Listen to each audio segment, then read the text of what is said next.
Hey, hunting family, and welcome back to another episode of the Tracks and Tackle podcast, where we deep dive into the world of hunting, fishing, and everything in between. I'm your host, Ron Menser, and today we've got a special one for you. This episode is all about 3B outdoors, and it's not just a feature, it's a 3B takeover. That's right, I'm joined by Kris and Lee, two of the founding members of 3B Outdoors. They are passionate outdoorsmen, and they're here to break down 3B's mission and share some valuable insights for hunters looking into stepping into the world of waterfowl hunting. So if you've ever thought about getting into waterfowl hunting but weren't sure where to start, this is going to be a good episode for you. We're going to be talking gear, strategy, and the best resources available to help you get out into the field and make the most of your experience. So whether you're a seasoned hunter or just dipping your toes into the waterfowl world, stick around. There's going to be a ton of great info coming your way. Let's get to it.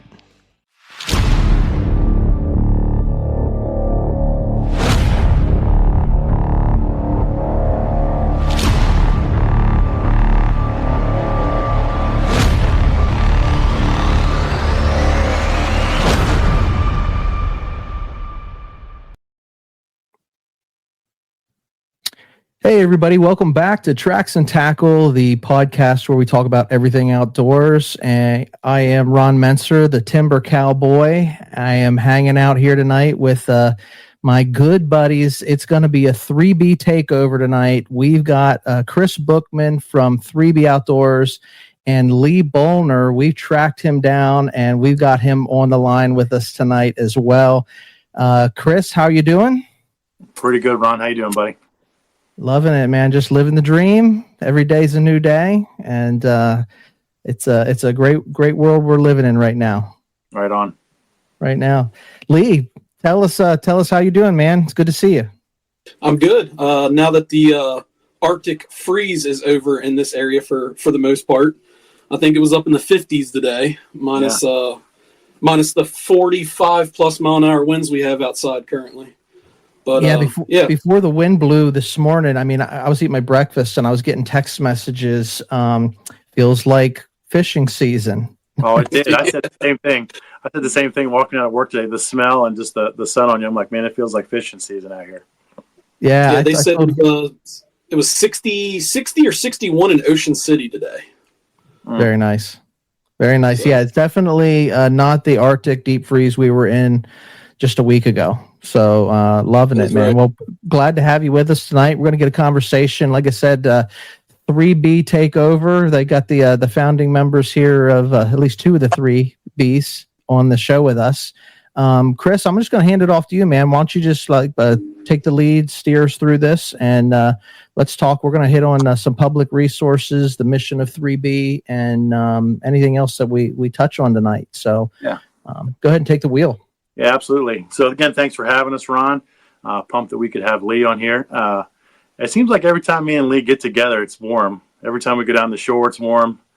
We got stories about him and I duck hunting in December and eating pizza on the boardwalk in our shorts afterwards. So I guess you can thank or blame him for that. But for those that don't know, I've been on the show a little bit and we've done other podcasts, but Lee and I run a thing called 3B Outdoors Club, and it's a free outdoor club, social community online where we teach and mentor youth and try to get people back into going outside. Some of the stuff we're going to go over tonight is just the free resources that each state has, Maryland and Pennsylvania has, to get into outdoor stuff. We're going to focus on mostly waterfowl stuff because that's our main thing, but there's unlimited resources for boating, hiking, camping, deer hunting. So we'll get into that. But Lee, man, first time on the show, dude. Tell us about your background. Give us a little history on you, bro.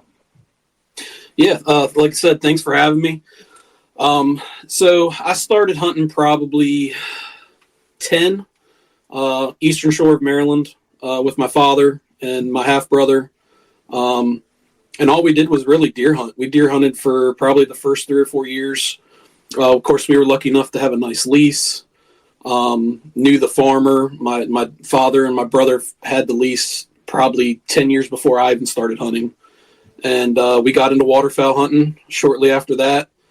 And the waterfowl bug got into me the most. I mean, I enjoy going and sitting in the tree and being away from everything. But getting together with 4 or 5 guys, a dog. You can talk, joke around, eat snacks. The waterfowl bug definitely bit me. But yeah, I've been deer hunting, duck hunting. Try to fish a little bit when I can, especially on the farm ponds here. And this year I really got into kayaking. The wife and I bought kayaks. We've been hitting a couple lakes during the summer and in the fall, and now want to start branching that into kayaking for duck hunting and taking the kayak places that I really can't get to or walk to, and don't feel like dragging the big boat to. So that's going to be my next adventure coming up here next season when I get some time. But yeah, glad to be here, and let's talk about some stories and talk about some hunting. Yeah, it's good to have goals, man, as far as the kayaking piece and your next level. You know, where am I taking this, right? You gonna do it all out like our buddy Mike from the Mountain and Marsh. I mean, how much stuff did he add to his DIY stuff? Well, yeah, I mean, lights and fish finder and depth finder and all that stuff. I mean, sky's the limit with that stuff. I mean, it's all on how much you want to spend, but I want to branch out, start something, try something new, try something I haven't done before, push my comfort level a little bit more.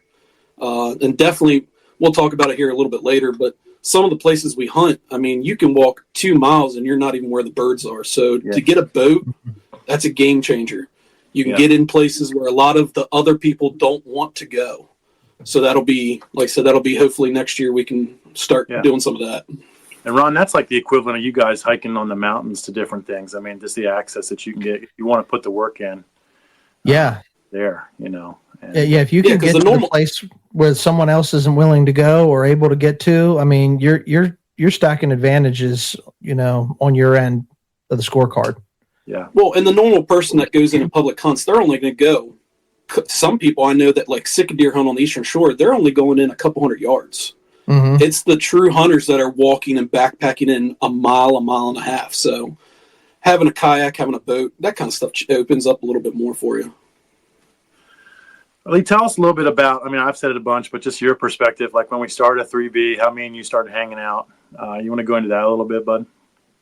Yeah, so of course, you know, Kris and I worked together for years. I worked 10 years in law enforcement, and I think majority of that was with you on shift until you left shift for special assignment. But, you know, we'd always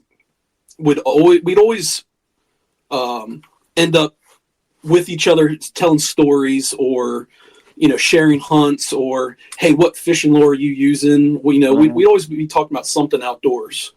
And Kris is like, hey, man, why don't we start something on social media? Why don't we get a hold of people and pull people in and get their stories and share stories? Because the old school hunt camp that I grew up with, I mean, there was 17 guys, I think, on our lease, and we all had a trailer. At the end of the hunt, everybody showed up. You hung your gear up. You talked, and you shared wisdom about what was going on in your area of the property and stuff.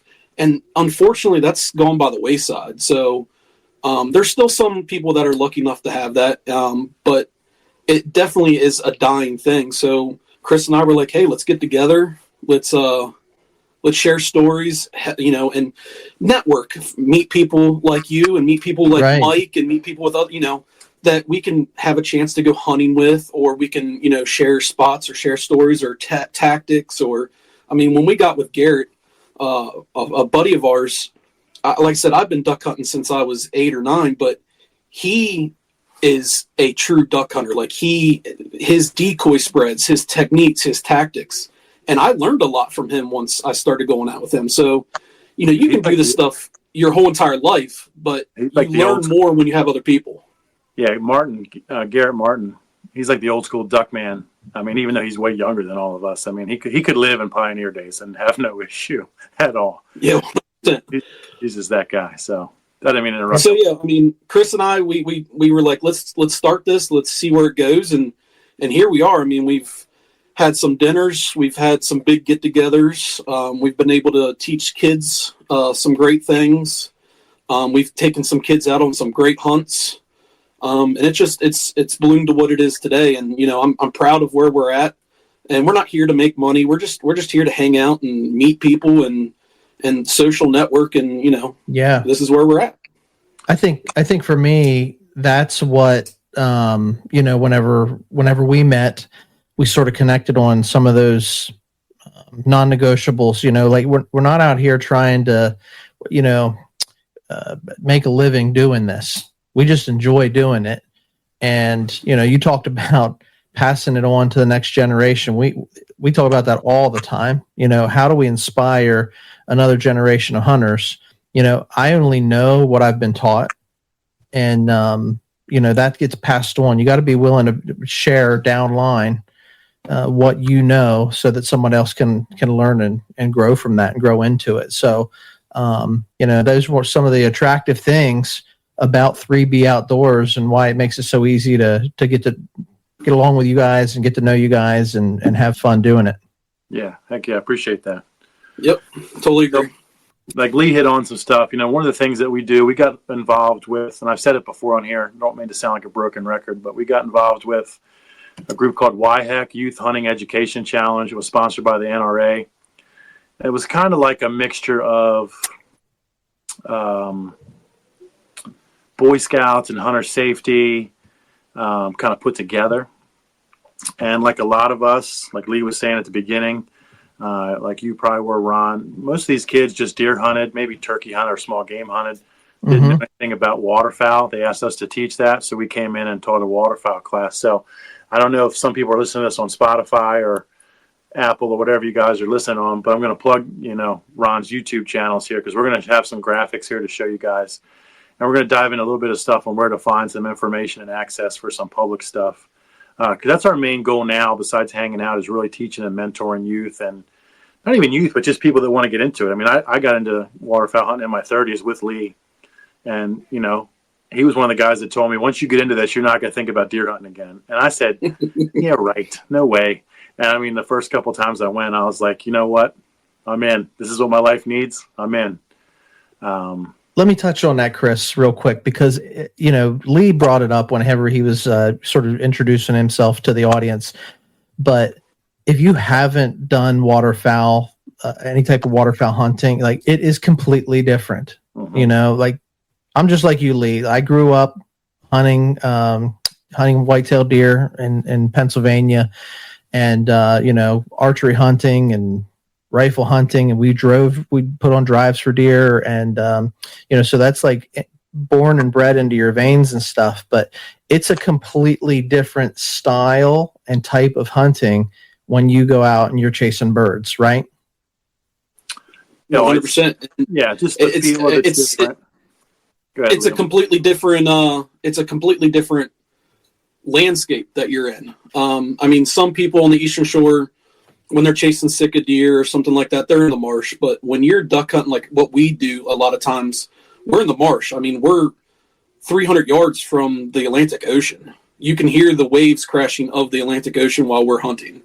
And there's some sketchy places you can get into. So, you gotta keep your head on a swivel, and it's a completely different. I know Kris was a little bit taken away with the first couple times we went out there and some of the places we've gone. And then you got the boat aspect. I know guys, we're trying to do it a little bit more, just going out and literally planting out in the middle of the water. And that's something different that you're not used to. I mean, some of these guys don't have the sea legs like some other people do, and they can't handle, choppy water and stuff. So it is a completely different animal. It's a completely different thing.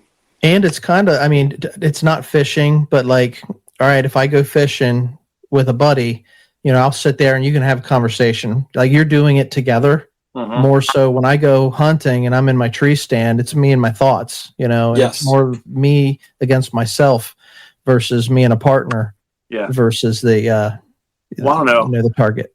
I mean, a lot of the stories that Lee and I have and the guys have are not even about ducks. It's just laughing in the blind, and you look forward to that almost just as much. Getting snacks, stopping here, laughing, just the funny stories. And it's so cold sometimes. It's not funny to anybody else. It has to be to be there type of stories. Just laughing. Yeah. And, that's the stuff you can't beat. Lee has a young son and a young daughter. So to be able to do that stuff with them, because you can move around, you can talk, you can laugh, you can have snacks, you can take hot chocolate, coffee, whatever.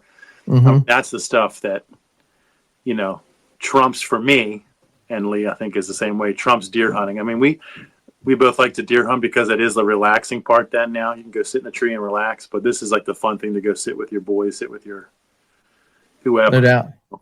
So we should do a segment. You remember the time? Yeah. Remember the time when this happened? That's something that Brady says a lot. He's like, "Do you remember that time when we were driving down the road and the deer ran out in front of us and was going down the double yellow line?" And whatever the story is, but you had to be there, and those are the memories that we hold on to, and it's what sort of we talk about riches. Those are the riches to the outdoorsman. Yeah. I don't have a lot of memories of driving in the car because I'm like a little kid, and I'll fall He's asleep the whole time. Long car rides put Kris to sleep. Yeah, if I'm not driving, I'm sleeping, right? Right on. But so we're going to get into some teaching stuff. I sent Ron some slides. If you want to start putting some of those up, whatever one you put up, we'll get into, Ron. So no pressure, but do it right.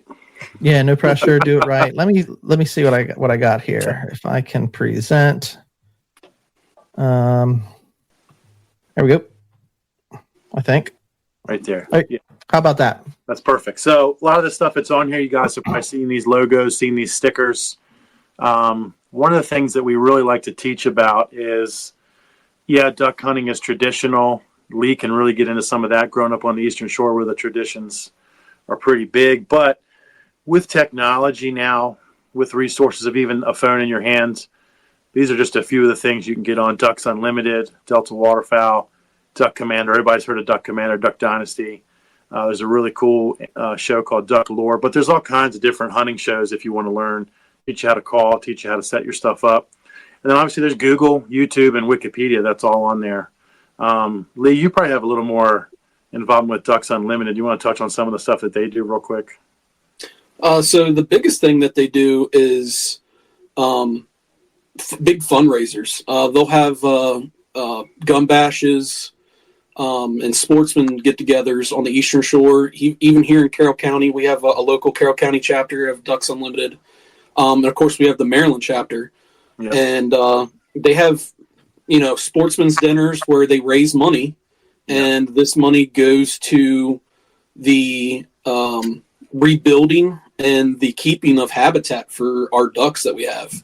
Yeah. And we're lucky enough, Delta and Ducks Unlimited both have done wonders working with Canada and Mexico and the other countries that border us to work with them and try to regulate stuff together. So we're pretty much on the same page when it comes to keeping the duck populations where we want them so we can hunt. I mean, there's been years where hunting has ceased because of the populations. And we just went through it here in Maryland. They cut our Canada goose population down because of the population. So now we're back to where we were. But organizations like this work hand in hand great with legislators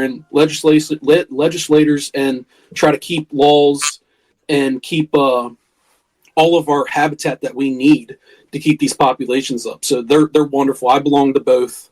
A lot of people just say they're there for the money, but a lot of the money that they raise goes to keeping what we do alive. Yeah. And they have really cool, basic stuff. They have a really informative educational TV show. They also have a free app you can get on your phone. It's free.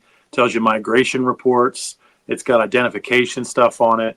It's got blogs on there. It's got even the sound of ducks, because a lot of people don't realize this. I didn't realize this. A lot of ducks don't quack. They make different sounds. Wood ducks whistle, pintails whistle. A Drake mallard, it doesn't quack. What you're hearing is the hen, right? So they have identification sounds on this free app you can get, and it's just a really good resource to have. So you want to skip to the next one there, Ron? U.S. Fish and Wildlife Service. That's the website's obviously a government website. No matter how you feel about the government, they have some cool stuff. That's the logo you can get. You're looking for on the line online. If you want to skip to the next one, Ron, I'll get into why that is. There's a book called Ducks at a Distance. You can buy it on Amazon, or you can access it for free on here. and it has different drawings. I think it was written, you know, when it was written, Lee, in the 60s or 50s, or I want to say it was the 50s. I don't have mine with me. Really, but it's a cool, great piece. Yeah, go ahead, Lee. I'm sorry. No, it's a great piece. I mean, it breaks everything down for all the North American birds: puddle ducks, diver ducks, sea ducks, swans, geese, and it shows everything: bills, feet, wings, their flight patterns. It's without that, I wouldn't have learned half the stuff I did, how to identify birds. Flight patterns in the sky. This is what a flock looks like coming in. This is how they fly in. It's got puddle ducks. It's just a screenshot from it. Really cool. I mean, if you're into just the traditional stuff, like the art in it's cool. Just a really cool resource. Again, you can buy it. I'm not telling you not to buy it, but it is free. You can access it on this website. So we'll link to the website and all that, in the show description, so you can find it. Yeah. And real quick, we use this, if Kris remembers, we were hunting with my brother and we shot a merganser, and we used, there's a couple pages that shows the bills of the birds, the beaks, and we had to use it to figure out what kind of merganser it was. Yeah, we've used it quite a few times. Yes, especially on the shore, there's a lot of birds that look very similar, and obviously if you want to stay within your legal limits, you can only have certain numbers of each one. And we were on the fence with this one, whether it was, and we used this book to determine what it was. It's a really cool reference. And one reason that we tell a lot of this stuff too, not only for reference stuff like this, but as we get into a little bit more of this presentation, a lot of this stuff is, again, we talked about the duck hunting. You just deer hunted with your dad, or you rabbit hunted, turkey hunted, and you hear about deer hunting, and you hear about duck hunting, and you almost think it's like golf, it's expensive, and it is. It can be expensive, but you feel like you need all this stuff, and you have to do this. The point of this whole presentation is we can show you how to do this stuff, and there's a lot of free resources and a lot of stuff that you don't need. It's not bad to have, but that you don't need. So as we go through this, keep that in mind, whoever's listening to this. So we'll go to the next one, Ron, whenever you can. This is from Maryland. I know it's a screenshot here, but this is from Maryland's Compass app. Maryland has a free app for your phone for all the DNR game stuff that they have down there. You can buy your license on it. You can check your deer in on it. You can find all kinds of stuff. I know it's kind of small on here, but we'll put links to this too. If you look at the top right where the girl's kind of pointing the shotgun in the air, there's different links to hunting sites, licenses, different places you can access, and it's just different links. If you go down to the bottom left, those are points on the map. Those are free hunting areas that the state of Maryland offers, and we'll get into Pennsylvania here soon. But that's all stuff that the state of Maryland offers for free. So again, a lot of us grow up hunting on our family's property or our family's lease, or we go to our buddy's house. This is all stuff that the state of Maryland offers for free, and it's on this website and app for free. You don't have to have your license to have this website. You can download it, and you can utilize that tool. On the left, just the different options they have. That's for fishing. You can even find fishing spots on there. Hey, I want to go fishing. Where's some good free public space? So again, really cool free options. I migrated across the Mason-Dixon a couple years ago. Lee still lives down there. Lee can tell you the different resources, especially like the Eastern Shore has. You want to touch on some of that real quickly? Well, so a lot of, all of Maryland is split into different districts, and inside of every district is a office. And that office is in charge of the public hunting areas inside of its little area itself. And when you go into some of these offices, they have great information for the public. They have maps of all of the hunting properties. Of course, you can get that all online now. But before the internet even hit, this is where you went. You would go, you would register to hunt in the area. You would get maps of the hunting area. They would tell you exactly how to get to where you need to go. And a lot of people have stopped using those offices, but they're a great resource, especially since they're ran by the Department of Natural Resources. A lot of the people that work in there live on some of these public properties, because these public properties used to be farms or properties that whoever owned them passed away, and they left them to the state of Maryland. So just right up the street from where I'm living now, there's like a 60-acre piece of property that a lot of people turkey and deer hunt on, and the house is being occupied by one of these rangers. And use them people. They know exactly where to go. If they're willing to tell you, you know, what they see and what they've got going on the property, that's a great resource to get a hold of. Yeah, and I'm one of the last people, not to be funny, hunting licenses and fees. I own property. Lee has property. Sometimes you get really frustrated saying I have to pay all this money to hunt on my own land, right? But this is where your money goes. And they're tremendous resources. I had a question a couple years ago about taking one of my young sons that I talk about with down to the Eastern Shore. I said, what does he need? What are the regulations? The book they send you, everybody gets the hunting book, right? The jargon in that I wasn't just understanding. It was almost like it said this here, but it says this here. I called them and they said, no, you're good. Bring this. Come in, check in, say hi. We'll give you guys some maps. We'll give you this. Check out all this cool stuff.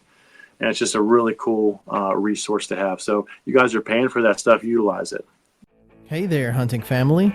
It's time to give a shout out to a company that's been keeping our communities moving since 1995. I'm talking about Interstate Garage Doors. For nearly 3 decades, Interstate Garage Doors has been the go-to choice for comprehensive garage door services in South Central PA, as well as the surrounding Hagerstown, Maryland, and Martinsburg, West Virginia areas. And get this, they're not just any company. They're veteran-owned and family-operated with a proud history of serving both residential and commercial clients. Their professional technicians are the real deal, offering top-notch installations from industry-leading manufacturers and expert repairs for all garage door makes and models. From residential garage doors to overhead doors and openers, Interstate Garage Doors does it all. So whether you're a hardworking contractor building homes or a homeowner looking for service or just needing an upgrade, you can trust Interstate Garage Doors to get the job done right. And hey, they're not just experts in garage doors, they're also experts in giving back to the community, sponsoring podcasts like Tracks and Tackle. Are you ready to experience the Interstate difference for yourself?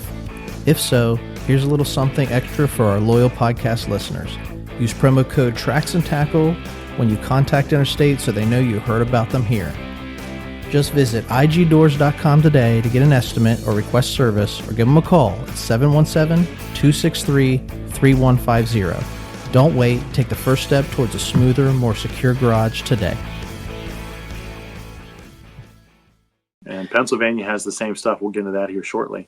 Yeah, my 2 cents on that is, most people that have, like your rangers that are overseeing those properties, or people that are in DCNR or your game commission or whatever, depending on the state, whatever the agency is, they want to help.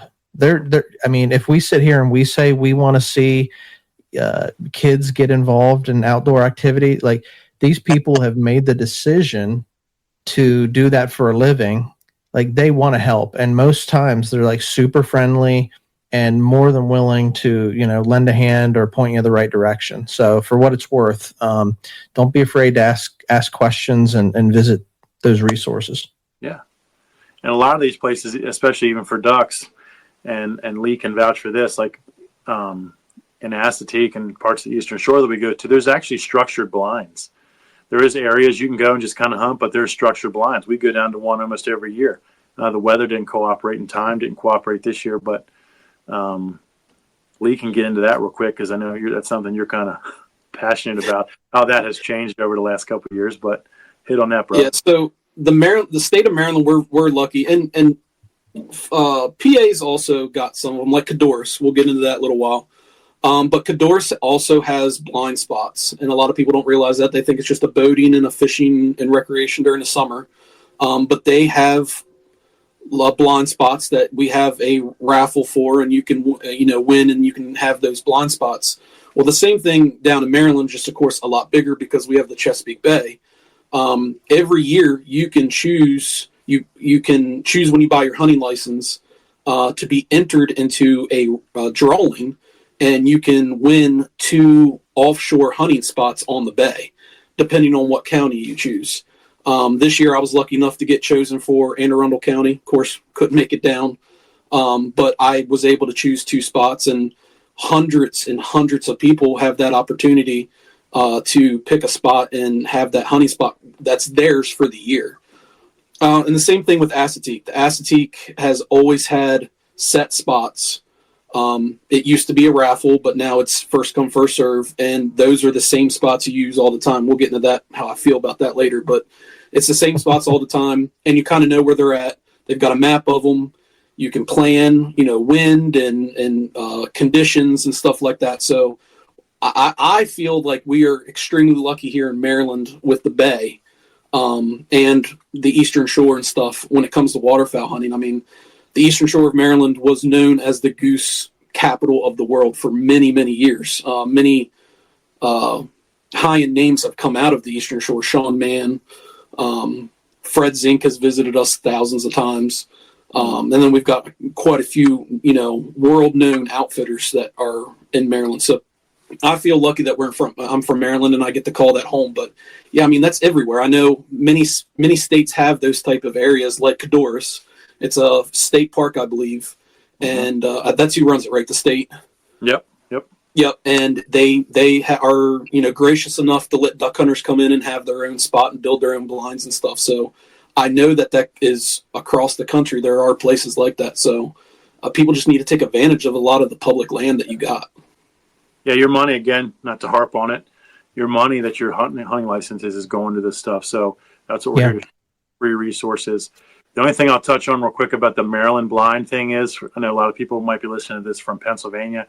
You have to be a Maryland resident to get a spot. So if Lee had one, I could go with him, but I couldn't register to get it. Where the Cadorus one and some of the Pennsylvania ones are open to if you just have your right licenses and stamps. Yeah, the Bay offshore blind licenses, unfortunately, like you said, is just for Maryland residents. But if you know somebody and they've got a boat and they've got the means, by all means, get into that raffle. I think I've done it 5 years in a row now. I've been chosen 3 out of the 5. Yeah. So it's definitely possible to get spots. Yeah. You just got to fight everybody else to get the good spots because everybody knows where the good spots are. So you know where they are. So let's go to the next slide, and we can there, Ron, please. All right. Yeah. Bringing it up. So talking about licenses and stamps, this is a copy of, might be a no-no. I copied my brother's license. A picture of it. But that's what a Maryland hunting license looks like. That's what a Maryland duck stamp looks like, and that's your federal duck stamp. Lee, I think Maryland, do they still issue stamps anymore, like a physical stamp? As of now, nobody issues stamps anymore that I know of. Even the federal stamps, it's all electronic. They will supposedly send us a actual stamp by March of 2025 or whatever it is, but everybody's going electronic. So Maryland, you can't even buy one anymore. They don't exist. And I think eventually the federal might be that way too, but there's a lot of collectors. Because, I mean, a lot of people don't realize some of these are collector's items. There's people that have 60 years straight of Maryland or Pennsylvania or federal duck stamps. Yeah. And it's a big collector's thing. So for them to get rid of it would be kind of a bad thing, but that's where we're going. It is a stamp. And when we say stamp, you can get it at the post office. Now it's a $25 stamp or whatever it is, but people do collect them. It is a nationwide art contest, so they're painted. Those aren't photographs. I know it's kind of a small picture, but they do a big contest where they paint them. And then I think Ducks Unlimited auctions them off. You can buy they auction off the prints and stuff. And again, that money goes to conservation. All of your money from your federal stamp goes to conservation. It goes to the federal parks. A lot of people don't also know that the federal duck stamp, if you're in possession of it, will get you into certain federal federal parks. Not all of them. I've tried to push that subject at Assateague, but Assateague does not accept it as a entry pass. But there are multiple federal parks across the nation that do accept that as their entry fee. So that's something that, if you want to travel, that's something that's good to know. Interesting to know. Yeah, for sure. So the biggest thing you need when you're going to start hunting ducks, just like deer, you need your license and you need these 2 stamps. You either need your state migratory stamp. So each state has one. It's a couple bucks. You need your federal one that's usually between $25 and $30. Again, like he's saying, used to be you had to have these in person. I've been stopped by DNR a couple times. In fact, funny story, side note, weren't we driving to Assateague one day at like 2 in the morning, and I was like, I didn't print my licenses out. We had to stop at your dad's house at like 2 in the morning and go print some stuff out. So now you can have it on your phone or electronic. Even Pennsylvania is going that way now too. So just make sure you have those. Those are the first things that you need. And just like your other hunting licenses, it goes from the entire hunting season. So, like we just changed over the year. It doesn't start over this year. It'll start with the new hunting season. So that's the biggest thing you need. Is that the last of those slides, Ron? There's the cover. Just the cover of, I guess cover art from the book you were talking about. There's the cover of it. Again, it's a really cool book to have. Lee was talking about back in the day. Did your brother take to like Kinko's or Staples or something? And so back in the day, he printed them off at work, and he took them and got them like hole punched and made like actual little books for all of us. And I think he made 4 or 5 of them for us to have, in our backpacks. And like I said, they've come in handy. They've definitely helped. Your toolbox, right? Yeah. Laminated. Really cool. I've done something similar with that. But again, there's the cover for it. It's a cool book. A lot of cool traditions and stuff in it. So not something that you need, but something that's cool to have. Some other stuff that we get into as we kind of wrap up this part of the teaching thing is, you're going to need steel shot. You can't use lead shot like you would for rabbits or doves. Can you use them for doves? I'm not even sure. I don't dove hunt. Do you have to have steel shot? We use lead shot for doves and all that stuff. Okay. So check your states for that. I'm not sure. I don't really do that too much, but pheasants and stuff, you can use the lead shot. You have to have steel shot. You do not need waders. You do not need decoys. You do not need calls. All that stuff helps, but you don't need it. You don't have to spend money to do it. In fact, Lee, when I first met him, you had a trailer for decoys. Yeah. I had an 8x12 enclosed trailer full of Canada goose decoys. And then when we go down to the Eastern Shore, what we put out 6 or 10, 12 decoys at the most. I've probably got $6,000 worth of decoys, and every time I go to Aztec, I take less than half a dozen. Yeah. It's just So know your areas, talk to people, use those apps, talk to different people about what's good. There's certain places where, and I have the same thing. I got a garage full of decoys. They're just hanging there. It looks cool, when I got into it, and I use some of them. We'll mix them up, but in some places, talk to people around. Decoys can actually flare the birds away. Similar to deer, you're not going to go out and set up 14 deer decoys in front of your tree stand because deer are going to say, I'm not going there unless it's late season. They're going to go to the next spot where there's more food readily. So sometimes it doesn't work. Same as calling. I mean, down south in different areas, you have to call. I suck at calling. I try to be good at it. Lee's pretty good at it. And he can touch on that some more, but you don't need to call. In fact, sometimes I'll scare them away too. If you're in the right spot and the birds are in the right spot and the weather's right, they're going to go there anyways. They're going to go to that spot anyway. So that's where the scouting comes in. And that's where you can have a lot of fun with your kids, taking binoculars out, cruising around, checking out stuff like that. So Lee can touch on the calling part if you want real quick, I mean, calling, and again, a friend that we talked about earlier, Garrett, he's the one that corrected me on this. When I was young, we'd get on that mallard call and we just quack, quack, quack, quack, quack. And I mean, we were lucky enough to kill ducks, but he's like, a lot of the times it's just more of a, hey, attention, I'm here, and then go quiet. And Kris has been with me plenty of times where I'll get on the call 5 or 6 notes and then I shut up and I don't say another word and they come in.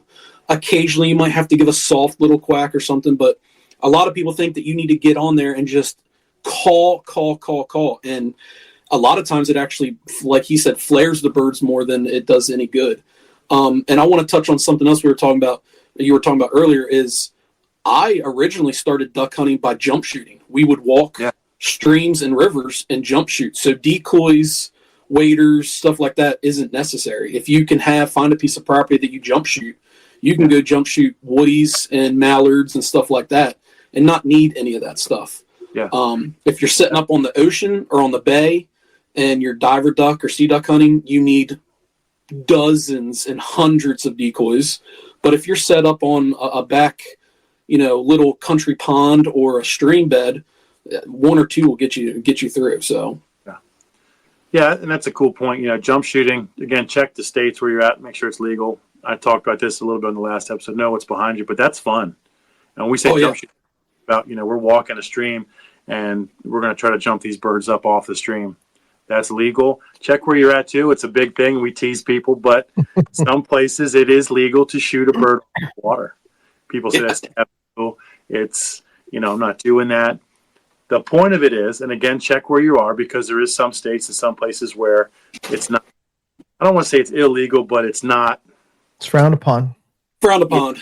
Yeah. But here's the thing. If you're deer hunting, Ron, and you're up on your mountain up there, and you're in the tree stand, and you're so good, your scent's good, the wind's played good, you've done everything right, and here comes a 150-inch 10-point, and he comes in and he's so comfortable that he lays down 15 yards from your tree stand. Are you not going to shoot that deer?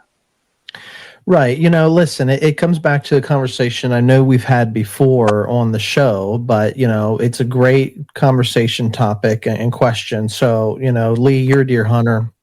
We can apply this to waterfowl or whatever, but, the question is, do you prefer, there's a difference whenever I see that, that 10-point buck coming in, and I've got all the time in the world to watch him come in from 150 yards to 15 yards so I can shoot him with a bow, versus whenever I think it's a squirrel behind me, I turn around and there he is, he jumps out from behind a bush and I don't have time to think. Sometimes it's better to have that lapse. I mean, it's immediate. You got to make the decision and you don't have time to overthink it and screw up.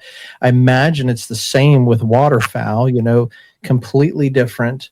Whenever you see them coming in, you see the wings cup, you know that they're going to land, and you got a chance to prepare.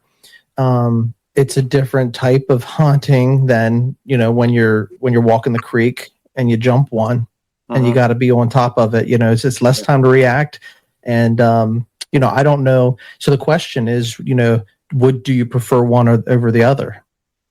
I mean, to me, and I think Lee's the same way. If they're going to come in and they're going to land, that's how we're going to shoot them.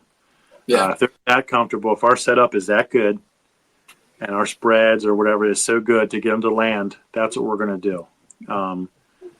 So what Kris is talking about is what people refer to as water swatting. Yeah. And it's a lot of people feel that it's unethical. My personal opinion in it is if I did everything right, and that ducks are smart, especially black ducks, pintails, some of these other species of ducks. If I got that duck to land on the water in my decoys, right, it's off. We're full game. So a lot of people with YouTube and the internet and stuff, a lot of people have started to do it, and they catch criticism all the time. There's a lot of people that don't believe in it. It's the same thing with pass shooting. A lot of people don't believe in, you got 5 or 6 Canada geese that fly over top of you and you just shoot at them. They don't think that's ethical. I'm all for getting birds into the bag. So if I know that I can take an ethical shot and I can drop that bird, I'm going to do it. So there's no laws against it. It's just some people don't feel that it's preference. Yes. I think we talked in an episode or two ago. We had a conversation with our guests, and we were talking about, like you say, having a YouTube channel. We're posting videos and stuff. And in the outdoor community, there's always, the majority of us are laid back, easygoing, and we want to see other people get into it. But when you get onto, Facebook, Instagram, whatever social feed it is, there are a lot of know-it-alls too. I call them the Facebook wardens, and they're going to come out and they're going to tell you you're doing it wrong. And you ask 10 people how to do a certain thing when it comes to hunting, you're going to probably get 10 different responses because everybody's an expert. So, that's the tough thing. But at the end of the day, I'm with you. For me, when I hunt, I harvest, I eat what I harvest. I'm not just going out to take an animal's life or anything like that. And Outdoorsman, like you said, that stamp or that license, the money that we're putting into it goes toward the conservation of hunting land, and it goes back into the conservation of the animals' living habitat. So as hunters, as outdoorsmen, we do more for conservation than, the person online that is just seeing the post and mouthing off about the way we went and did it. So that's my 2 cents. Yeah. I wholeheartedly agree with you. And you guys said it, and I stole it from you guys, Ron, but hunt your hunt. If you want to shoot them a certain way, do it. If you want them to land, and then you'll see guys online that they'll let them land, and then they'll jump up and say something and scare them up and shoot them that way. Whatever makes you happy and gives you a good time and it's fun. Do your thing. There's also guys online that refuse to shoot hens. You know, and that's if you personal preference. If that's you, go ahead and do it. Yeah. If I had a hunt that I knew I was going to be able to shoot 6 drakes, I would gladly do that. But we're lucky enough sometimes if we can, you know, scratch out 3 or 4 ducks a piece. So I'm going to shoot whatever comes in. If it's a legal bird, I'm going to shoot it because I'm eating that bird. I'm feeding my family with that. So that's just the way I feel. Yeah, and also. You're duck hunting, and they're ducks. You know, big thing when a big fat nanny doe walks by. If you got the tag, you know, I like tacos. I like chili. You know, I'm not passing. Yep. I love backstraps. I'm going to drop that dough. Yeah, meat in the freezer. Yeah, I'm with you guys. So we'll get into telling some stories now, but you know, anybody listening to that, that's the main stuff. Message us, message Ron, find me and Lee. We'll be happy to teach you, show you. People message us all the time about different things. You know, glad to show you where to go, give you advice, text us, call us, whatever, you know, we'll help you out. But that's the main just sources of information you guys can get. There's our, Ron just put that up, 3B Outdoors Club on Instagram. That's what we use, mainly, but hit us up. We'll be glad to show you some tips. And if you know tips, we're not know-it-alls. I mean, we like to learn, you know, check this out, do this, try this. Hold on. I don't know if you guys can hear my dogs in the background, but they hear us talking. But that's what they. Yeah, go ahead. So that's it. But you know, we got some funny stories. Lee, tell the story about the black ducks that we shot at Assateague. Talk about you said something about treacherous, or you don't know the water sometimes. Remember that one I had to go get? That I walked about. You talking about the one that landed across? Yeah, we shot one, and they're tough. We talked about a bunch. They're tough. I went out in the water, and the wind's blowing the opposite way of us, and this thing's swimming, and I, for some reason, took his wife's 20 gauge in the water with me. Yeah. Why? Yeah. So a flock of black ducks had come right in, landed. Trophy ducks. Those are like the ducks. They're cool looking. They're like a. To me, if you can kill a black duck, you've done everything right. They are the most sought after, in my opinion, on the Eastern Shore. They're just hard to kill. So if you got them to decoy like we were able to, you're doing everything right. But he smacked one. I believe my father was with us, and he smacked one, and I shot a shot. So I only had 2 shells left in my gun. Didn't load it, reload it. Put the extra round back in. Kris is like, all right, I'm going to start walking. He ends up.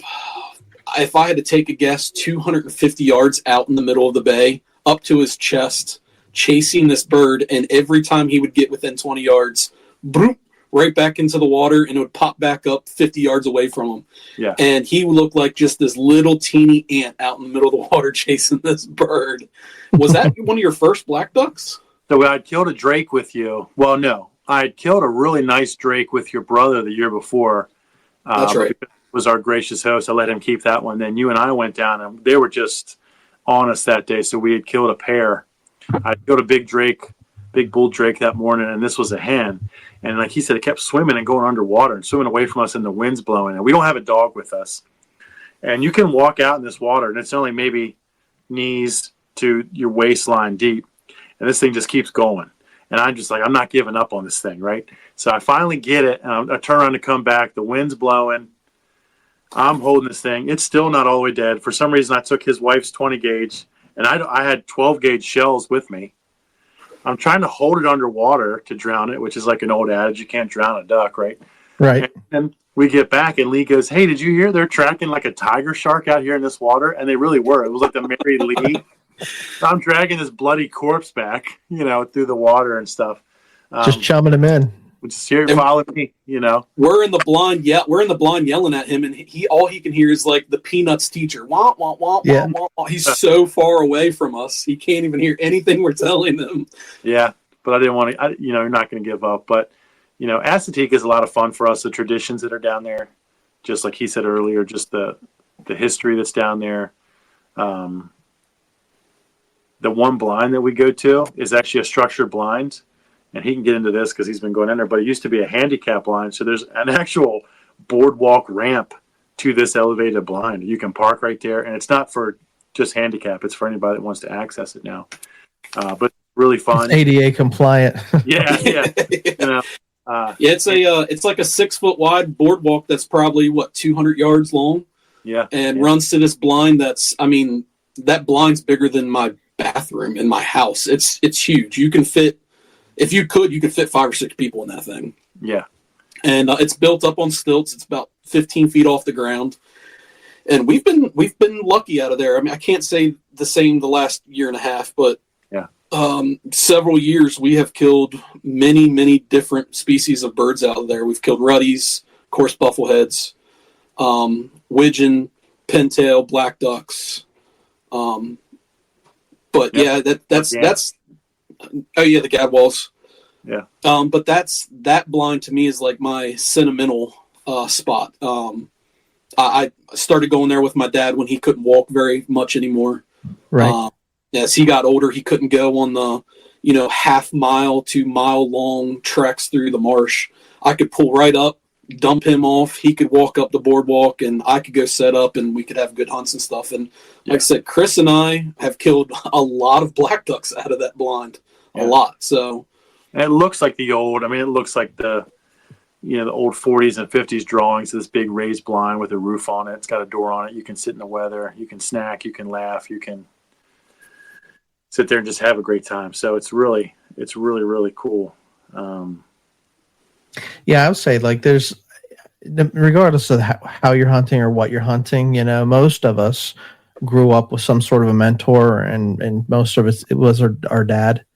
And so, Lee touched on, it being a sentimental spot because those are like formative memories, of when we were boys.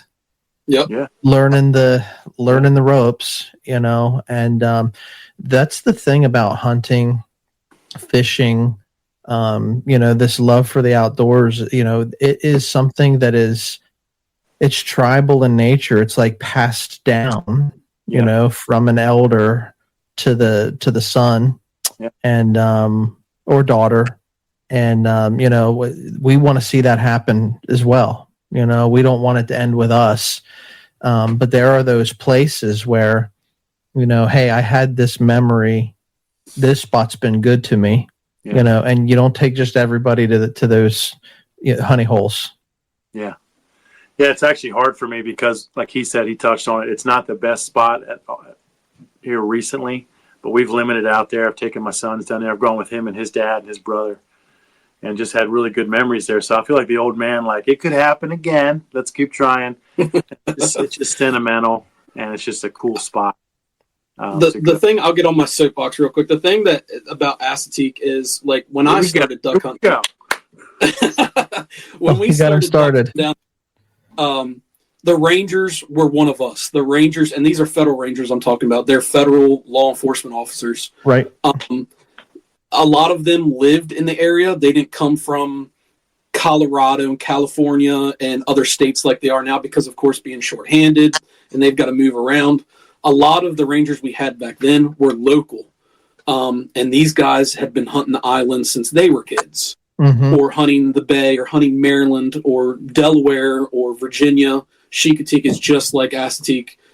So they were local. They knew the places, and they took care of the place. I think when I started hunting when I was, early teens, there were probably 18 structured blinds on the island. I might be a little off there, but there was a good bit. And now there's only 5. And what's changed is the Rangers have changed. Politics have changed. The island, of course, is federally ran, so they're just looking to make money. They don't care about the hunters. They care about the fishermen and the people that are going to go and buy the $300 off-road pass to go down the beach. Yeah. They care about the millions of people that visit that place during the summer to look at the ponies. That's what they care about. So now they don't take care of the blinds that we used to have. My favorite sentimental blind is gone. It's been gone for 15 years because of a hurricane. So a lot of the good spots have been washed away and have suffered, you know, malmaintenance and stuff like that. And now it's just the same spots. They don't rotate them. They don't move them. Birds are smart. Some of these birds make it through to the following season and they come back again. They've been shot at. They've seen everything and they know, hey, I'm not going to go to that place. I'm going to sit 150 yards away and quack my head off and make you mad because you can't get me. You have to stay in your little circle. So the island's rough. It's very rough. It's changed so much from when I was a kid. And I wish Kris and everybody could witness and experience what we used to have down there. But that being said, we still have great hunts. When I was there, I was just there Saturday. Took my son down, and I had, of course, bust 4 to 6 inches of ice to get to where I wanted to be. But I want to say there was probably 11 groups out that morning. So there's still a lot of people that hunt the island. It's just few and far between. If you're able to squeak out 2 birds, you did it that day. I got 2 birds. I did great. Sure. So yeah, I would say, like, this is the thing about when you've been hunting for a long time, like, you know, we might still think that we're young, but we're gracefully aging, and we've been hunting for a long time. When you've been hunting for a long time, you have something to compare this hunt to. I'm comparing this hunt to something that I experienced, 30 years ago. Yeah. And, that's the thing. When you're young and you're in those formative, early teen years, and you're making those initial memories, you don't have anything to compare it to. So you're just drinking in the experience.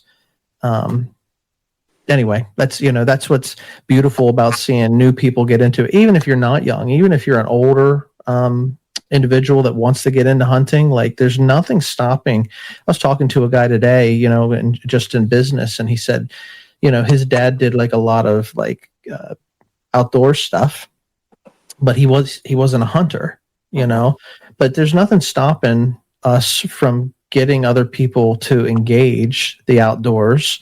You just need a mentor. Yeah, you should. I mean, you're stacking the odds in your favor if you have one, somebody that's willing to give you the pointers or whatever. But you drink it up, man, if you don't have anything to compare it to, like we do. Yeah. Well, that's the perfect segue into what we do, right? I mean, that's what we're doing this for, right? Right. Kris and I have had coworkers, approach us, hey, take us hunting. And I know Kris has taken a couple people. I've got a current coworker that huge deer hunter, like, the rest of us. And he's like, man, I've never done this duck hunting thing. Take me out. Go get your license next season.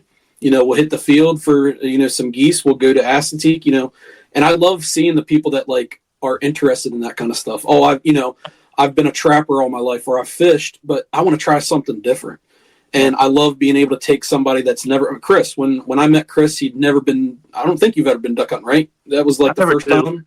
I never did it for real. We rabbit hunted. We would take pot shots in season and stuff, Yeah. But I sat down and we're doing this, right? So yeah. So to take somebody out, new, and to teach them, and now, Kris has been hunting for 15, we've been doing duck hunting for about 15 years now. And, it's great to see where he's at, and, he's sharing. I'm not able to hunt with him all the time, and I'm getting pictures of him and his son and our buddy, and they're shooting ducks, and I'm sending them pictures of the ducks I'm at. I was able to go to Massachusetts last year, and send pictures back and forth. So that's why I love the hunting and, environment and the community that we're in. Yeah. And that's what, go ahead, Kris. I was just going to say, that's what you guys are big on is the community, the camaraderie, the old time, sharing those memories with other people. Right. Yeah. And that's what's so big to me and there is, just like anywhere, there's, poopy head buttholes, I mean to say it nicely on your show, with duck hunting. But for the most part, everybody's cool, right. It's the total from how I grew up with deer hunting, with deer hunting, not that they were always nasty, but nobody wants to share their spot. Nobody wants to share their deer hunting spot. And some of that's because it's family or it's this. But with duck hunting, everybody that I met was like, yeah, dude, get your stuff. Like Lee just said, let's go, man. Come on out with us. So that's really cool, where people, it's almost like fishing sometimes when you get back to the boat ramp or you're coming to the boat ramp and someone's leaving. Hey, what'd you get? Hey, they're landing over here. Go over here, dude. Hey, they're coming in over here. Do that. Hey, did you get anything? Yeah. Next time, go out here. We went to that Cadoris blind drawing. and we were fortunate enough to win. And guys are just telling us, "You picked a good spot. I saw them there all last year. Oh, this is great. Come over here. Hey, if you don't see them, we're over here. Come over with us." Mm-hmm. And there probably can be negative sides to that, but for the most part, everybody that we've dealt with is generally nice. Outside of Lee, he's not very nice, but No, and I agree with that. Same thing with Aztec. Like when I was down there the other day, a lot of people are local and are able to hunt that, daily. And, I was like, hey, I just drove 3 hours. I've got my 7-year-old kid. Where have you guys been in the last couple days? What's the conditions like? And a lot of the guys, like Kris said, there's always going to be that one person's like, no, but there's a lot of the guys, I would say 90% of the guys are like, no, this is a place. We busted ice here yesterday, so it should be open for you today. We saw black ducks here. We saw, so-and-so here. So, yeah, it's good to see the guys that are out. To me, hunting is a privilege, unfortunately. It shouldn't be that way. Because of, you have to buy a hunting license. You have to do this. You have to do that. You have to have guns. You have to have the legal, parts of it. And it shouldn't be that way. It's our God-given right. We should be able to hunt. But unfortunately, the law sees it as a privilege. And a lot of people are just rude, mean, and kind of ruin the sport. And to have guys like Kris and yourself and, to meet people that aren't like that is a breath of fresh air, especially like we talked about. We've got kids now. And right. I don't want to see my kids not being able to hunt. I would hate to see my kids not do the stuff that I've been able to do. So to continue this, to continue the heritage, to continue the raising money for all this, that we can, continue this for my kids' kids, is what I'm in it for. Yeah. Love it. Love it. I've been fortunate to hunt around guys that have, mentored me, and they've always made a way for the youth, so when I was younger, like they would put me in the spot where I would see animals, whatever it was we were hunting, or they'd put me in the spot where I was going to have a better chance to catch a fish, or, whatever the thing is, you set the new guy up to succeed. And then you get bit by the bug. Like it sounds like Lee, you did for Kris. Like you took him out, and then he got bit by the duck hunting bug, and now he's all about it. If you can get somebody some success early on, even if you're not harvesting the animal, I always say, like, if you're seeing wildlife, it's entertaining, it's fun, it's an enjoyable time. Yeah. So that's the key, just passing along. We've all been taught something. There's always somebody out there that's got something to share that maybe is beyond what I understand. And so we want to glean from one another and pass it on to the next group. Yeah, that's what it's about. That's what we're about. Hit us up. Tell us know if you have any questions. Tell us. Yeah, it's been really good. So, like, if you guys are listening on Spotify, there should be an option to send us a text. Like, shoot us a message. Yeah. We want to hear your questions. If you're watching this on YouTube, go ahead and drop a comment. Subscribe to the channel. Give us that helps get us and our show out in front of more people. We want to engage other people that are just like us.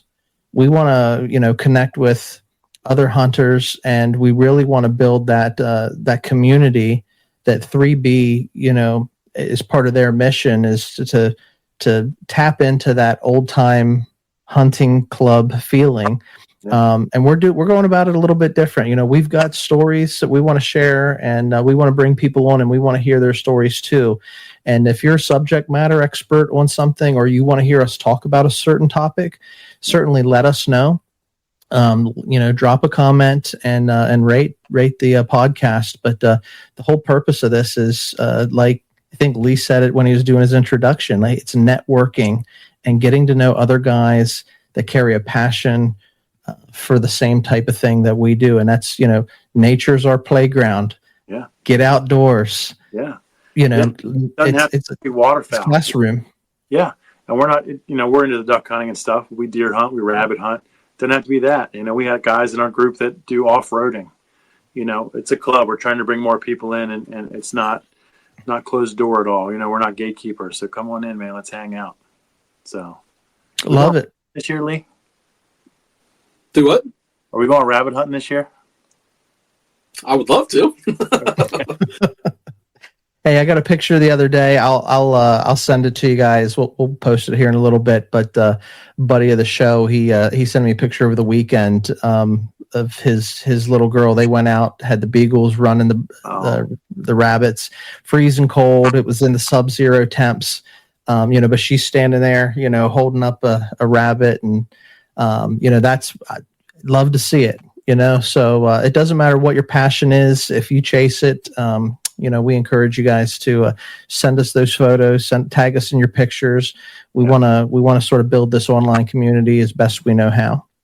Yep, absolutely. Any parting words from you guys? I appreciate you sort of running things tonight. I was sort of like the student in the classroom, trying not to talk too much. But Lee, we really, really appreciate you taking the time out to hang. You're welcome back anytime. I tell all of our guests, once you're in, this is like it's like the mob. Once you're in, you can't get out. So you're part of the hunting family now. Thank you for having me. I greatly appreciate it. Ask Lee what he thinks my tribe name should be. So we got to figure out, and you look, anybody that, if you're listening in the audience, we all have nicknames. I've got a different moniker. Brady, we call him the Hollywood Horse. I go by the Arrow Eagle. Tonight, I'm the Timber Cowboy. Kris needs an Indian name, and I don't give somebody a nickname quickly. We're walking this road together a little bit, and I'm getting to learn his mannerisms and things. So, Lee, do you got any suggestions? That's going to be a hard one. We might have to take it offline. Yeah, I might have to think about that for a little while. Chew on it. If you guys know Kris, or if you listen to the show and you follow us, send us those thoughts too, because he's definitely going to get a nickname by summer. Lee's seen my hunting side, he's seen my fun side, and he's also seen my work side. Got to be serious sometimes. A couple times, right? But hit us up, guys. We're all about, we give free stickers away. Send us your address and stuff. We'll send you some free stickers. We also have the club within the club called First Drake, and I'm trying to open that up a little bit. So if you guys do go duck hunting, goose hunting, and you get a first bird, send us, and we'll send you stickers and stuff for that too. It's just a cool thing we're trying to include everybody in. So love it, man. Love it. Well, listen, appreciate you guys tonight for tuning in. We'll get this thing published and out to the masses. But Lee, thank you again for joining us. Kris, you did a great job running the steering wheel tonight. For all the rest of you listening out there, make sure that you do what you can to get outdoors. Nature is our playground, and we encourage you always to stay wild. See you guys. Thanks. Thank you.